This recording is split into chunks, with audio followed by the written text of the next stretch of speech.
how did I do that? The kid's credit was so bad, they wouldn't even finance it.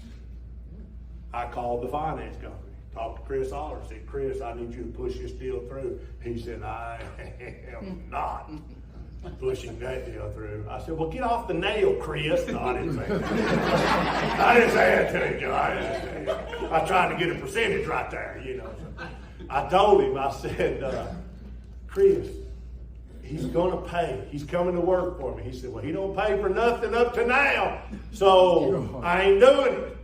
His credit was so bad, they didn't want his cash. They said, if he pays cash in full, we ain't financing it. I was like, golly. Right? And his name was Aaron Ashby. Aaron Ashby. I walked right in his home, and that gentleman said, if I go read that book, you're telling me that I'll make $600 by reading that book. You know what he was doing all night?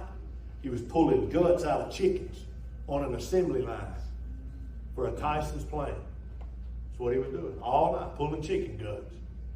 And he went and did it. And that gentleman in 6 months, y'all, he went to a police academy and they beat the fire out of him. He quit right in the middle of it. Showed up at my office, a black, beat up, lip cut. And I locked the door and said, leave your kid there. You're fired here too. You know, I did that to him, but you know, I was just kidding.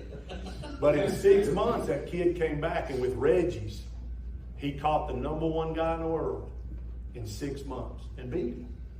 He did what the #1 guy did in 6 months in a year. And he did it with Reggie's. But that's off one demo.